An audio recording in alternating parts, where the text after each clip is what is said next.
ഓണമെന്ന്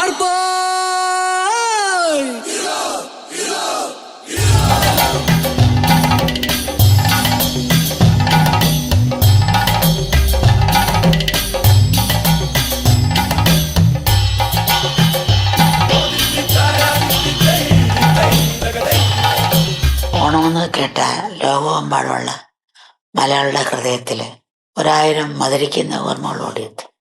മനസ്സൊരു പൂങ്കാവനമാവും. അതിനുള്ളിൽ തേനുണ്ണാൻ ഓടിവിടുന്ന ചിത്രശലഭങ്ങളെ പോലെ മനസ്സ് ആഹ്ലാദത്തിൽ പാറിപ്പറക്കും. പ്രായഭേദമില്ലാതെ എല്ലാവരും കൊച്ചു കൊച്ചു കുഞ്ഞുങ്ങളെ പോലെ ആവും. എല്ലാവരുടെയും ഉള്ളിൽ ഉറങ്ങുന്ന കുഞ്ഞു ഹൃദയം. ആ നിഷ്കളങ്കത ഉണ്ടായിരുന്ന നാളുകളാണ് ഓണക്കാലം. ഓണത്തിന് അനേക അർത്ഥങ്ങളും സന്ദേശങ്ങളും ഉണ്ട്. ഒന്ന് നമുക്ക് നഷ്ടമായ നിഷ്കളങ്കതയെ ഓർമ്മപ്പെടുത്തലാണ്. ഓണവും മഹാബലിയുടെ കഥയും നമുക്ക് നൽകുന്ന സന്ദേശം ശരണാഗതിയുടേതാണ്.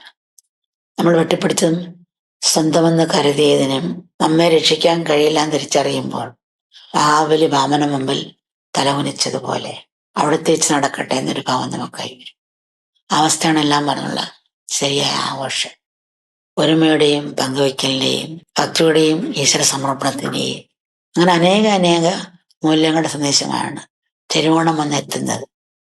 ഭാരതീയ ആഘോഷങ്ങളുടെ എല്ലാം യഥാർത്ഥ ഉദ്ദേശം മനുഷ്യ ഈശ്വരചിന്തയിലേക്കും ഈശ്വരഭക്തിയിലേക്കും ഉയർത്തുക എന്നുള്ള സന്തോഷം, സഹജീവി സ്നേഹം, ഭക്തി ഇവയെല്ലാം ഒരുമിച്ച് നിൽക്കുന്ന ഗുണങ്ങളാണ്.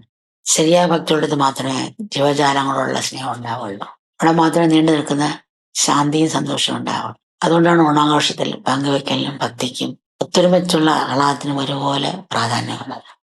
നമ്മുടെ പൈതൃക സംസ്കാരത്തിലേക്ക്, കാപട്യമില്ലാത്ത ജീവിതത്തിലേക്ക്, പ്രകൃതിയുടെ പരിശുദ്ധിയിലേക്ക് തിരിച്ചു പോകാനുള്ള ആഹ്വാനമാണ് ഓണം.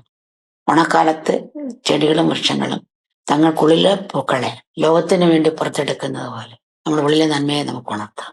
മനസ്സിൽ മറ്റുള്ളവർ കൂടി ഇടം നൽകാം. അങ്ങനെ എല്ലാ ദിവസവും നമുക്ക് തിരുവോണമാക്കാം.